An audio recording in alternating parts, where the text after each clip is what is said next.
Welcome back to the Biblical Justice Resources podcast.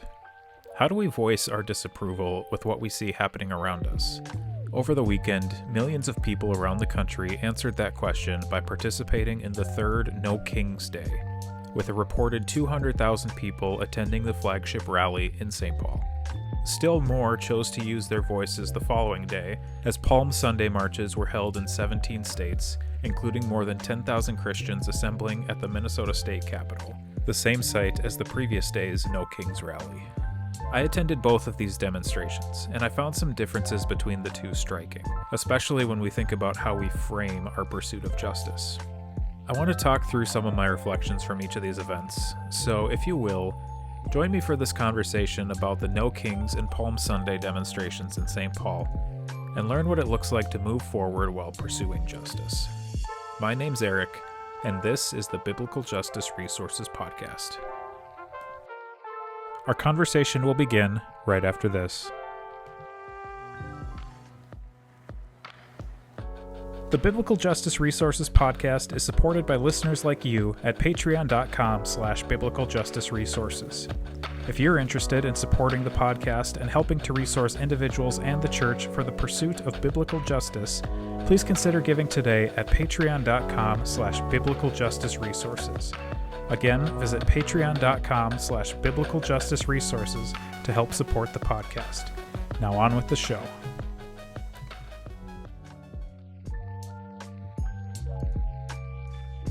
So as we start here, I want to note from the top that I'm not planning on delivering a blow-by-blow recap of each rally, going speaker by speaker with thoughts on all the delivered comments from the day. Instead, I want to talk through some broad takeaways from these events. The first is just how impressive it is to see a gathering to the scale of the No Kings rally. I felt that way when I first arrived at the state capitol, and there were probably already 50,000 people there. But when I saw one of the three groups of marchers who had come from different places in the city arrive, I was moved nearly to tears by the thought of a group this size coming together to voice their concerns with different systemic issues we're facing in the United States, and to raise a voice of concern and care for our neighbors. But as the day went on, I couldn't help but feel like the rally wasn't quite what I'd expected or hoped for.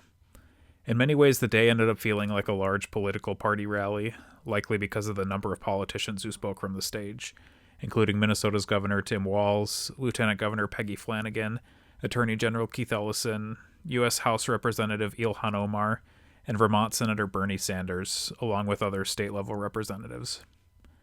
I expected to feel something more topically concentrated along the lines of the speakers who talked about the ICE actions in our state over the last 4 months. I expected to leave with some stronger feeling of a call to action given to this mass of people. And one thing I did not expect to feel was like we were appropriating some aspects of the civil rights movement, especially the music, when the leadership of the event did not feel, at least public-facing on the day, like the group who brought those songs to public consciousness during that era. At least some, if not most of these thoughts, were reversed with the Palm Sunday march and gathering. In St. Paul, at least, the day was not only inclusive of, but notably and visibly led by Black clergy.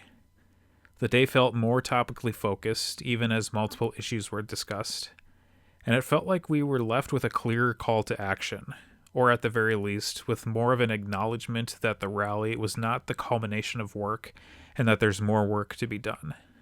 I want to break some of those thoughts down further, starting with that last one. Something that has informed my thoughts about protest and demonstration has been my shaping of vocabulary for each of these things. One of the things I remember most strongly from Ibram X. Kendi's book, How to Be an Anti-Racist, is his discussion about the difference between demonstration and protest. I realize some folks may have strong feelings about Dr. Kendi's work in one way or another, but focusing on this particular passage from the book, I personally found myself challenged to think a little deeper, not only about the differences he identifies between a protest and a demonstration, but what is necessary for the work that goes into changing unjust systems. I'll quote here at length, relying on Goodreads for an accurate transcription of the passage.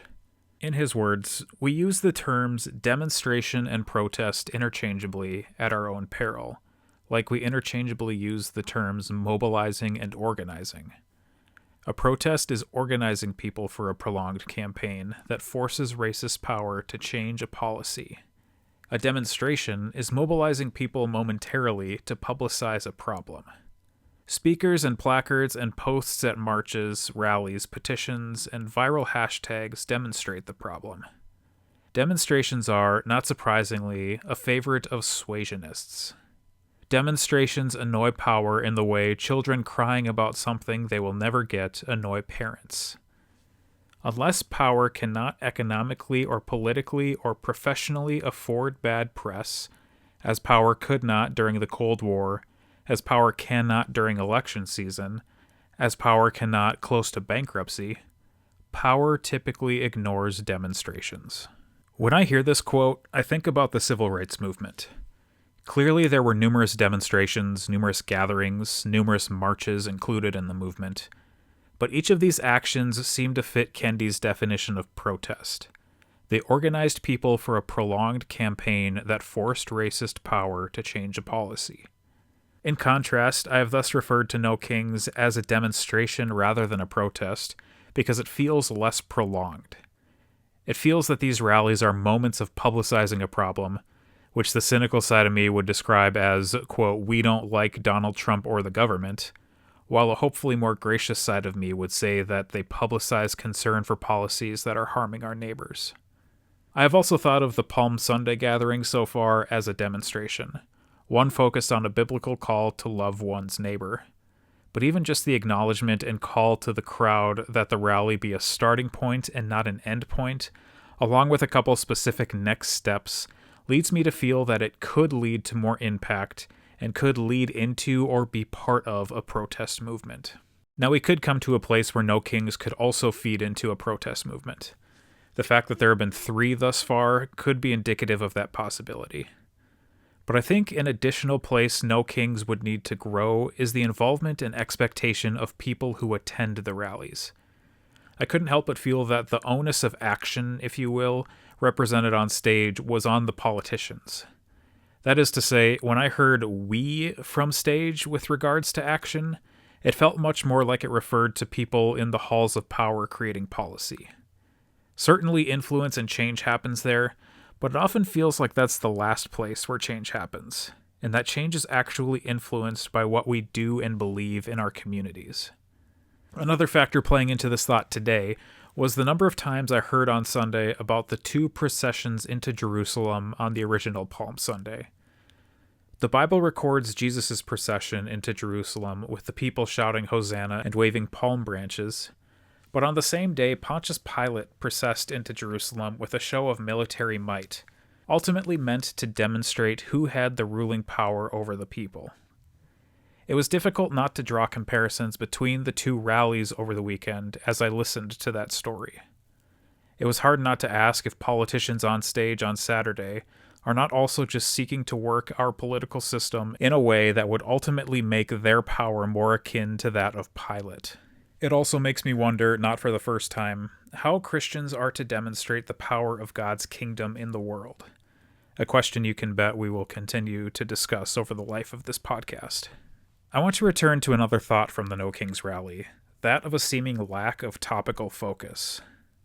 For that, I must acknowledge that many things were covered from the stage because many things are happening in the world. In some ways, actions coming from the White House are meant to feel as chaotic as they do so that no one thing can stay in focus. ICE actions in the US, military action in Venezuela and Iran, along with ongoing wars in which the U.S. is not directly involved. Concerns for food and healthcare prices, the Epstein files. If I don't stop listing issues, we could be here for a while. There's a lot going on and only so much a rally could cover with any depth. The same could be said of a podcast episode. For this reason, I can understand why it felt like there was an attempt to cover so many issues. However, with multiple issues also covered on Palm Sunday, I'm struggling to identify why Sunday felt so much more cohesive than Saturday. I wonder, ultimately, if the answer lies somewhere in the Sunday school answer of placing our hope in Jesus. I wonder if there is something in the consistency in the character of God and the fact that so much comes back to a call to love our neighbor that everything funnels back to a solid foundation, where seeking hope or change in a political system so influenced by partisan leanings funnels back to a much sandier foundation. I'm going to take a break from my script here to pursue a related thought. I wonder if there's something about this that relates not just to what we do, but to who we are. It's a question that we've talked about a bunch on this podcast. It's a thought that's just coming to me in this moment, so unfortunately I'm not going to be able to dive into it with as much depth as I did while I was writing this script. Ultimately, as I'm trying to think through this while I'm sitting here in between takes of recording, I wonder how much of that is me bringing what I feel about things to each of these rallies, to each of these experiences. Because I don't know specifically on Sunday that was the guiding force or guiding factor that we were thinking about who we were as people. Certainly we were there as God's people, as the people of God, but I don't know that that was specifically what was being discussed. It did feel like there was just as much talking about what to do sorts of things as there were on Saturday. At the same time, I do feel like Saturday was exclusively focused on action and doing and actions being taken or not being taken. I don't know that there was anything put into who we are as a people. And in the instance of Saturday, I suppose it would be who we are as Americans. But this is another thing we're going to continue to focus on here on the podcast, is who we are as the people of God, what it means to be a people of justice. Because without being a people of justice, without understanding ourselves as God's people, whatever we try to do, if it doesn't work out, if we don't coalesce around the same sorts of things with different people we're trying to work with, it's going to end up falling away. The action will end up falling away.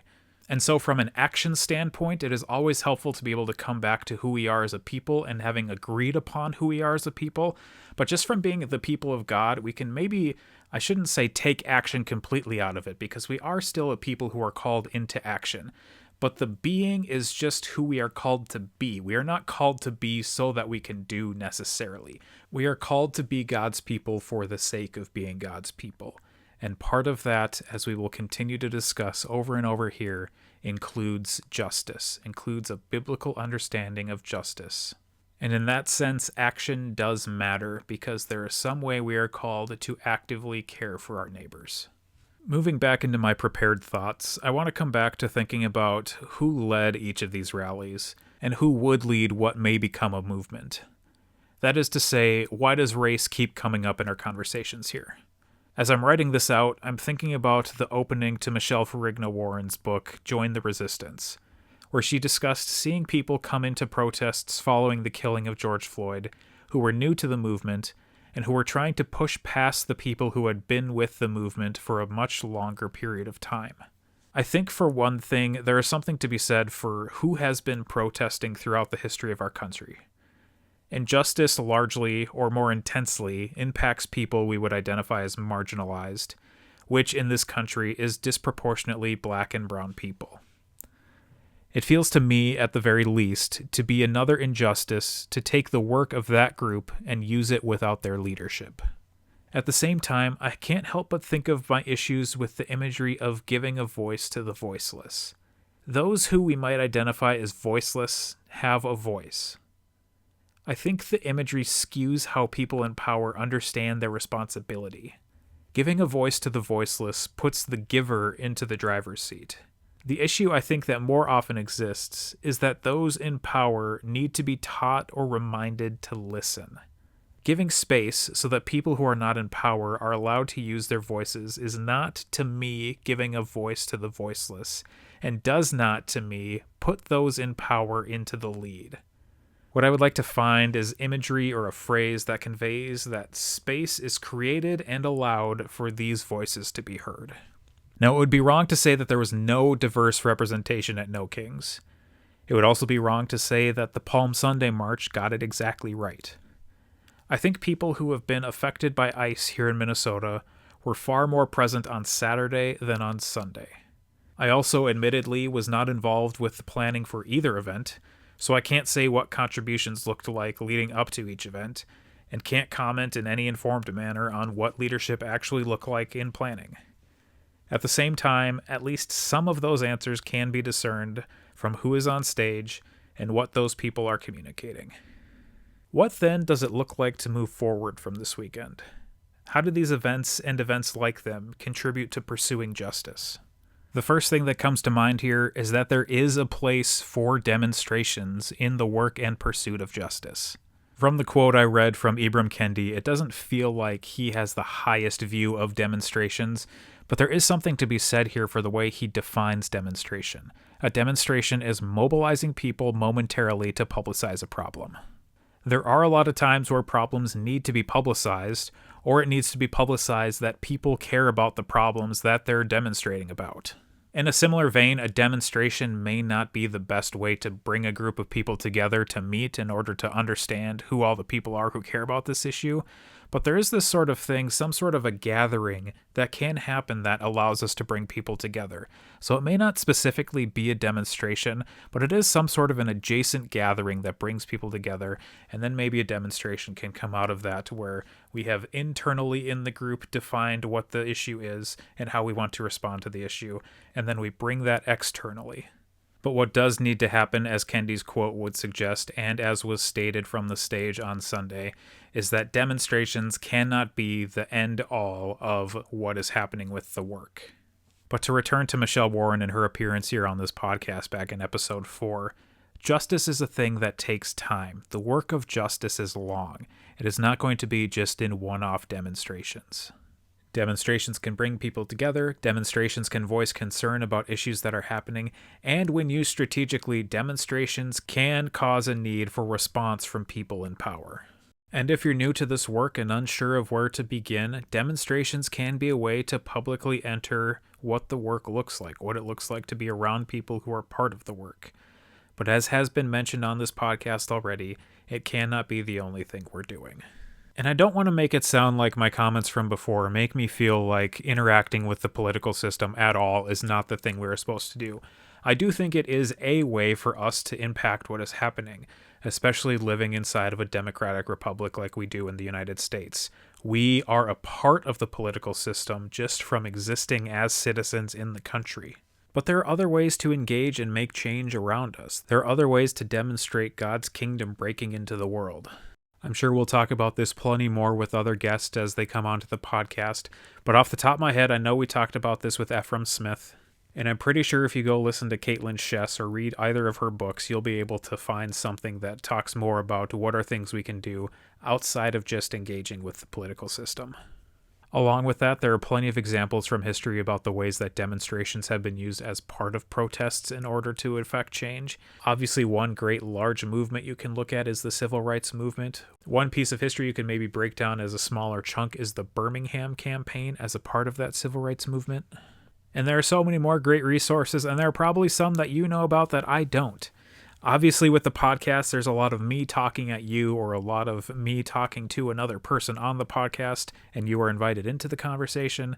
But we've got a feedback tab on the website. So if there are things that you know about that you want to send in to have us talk about on the podcast, feel free to fill that out and let us know about resources that you know about. Because I'm not going to pretend to know everything about any of the things we talk about. These are all conversations that we are going to need to have together. The only way ultimately that things will move forward is if we all come together, if we all share what we know, and we all move forward together, learning through the process. So with that, thanks for joining me. We'll see you next time. Thank you for listening to the Biblical Justice Resources Podcast. This podcast is hosted, produced, and edited by Eric Beck. To learn more about how you can be resourced for the pursuit of biblical justice, visit our website at biblicaljusticeresources.com.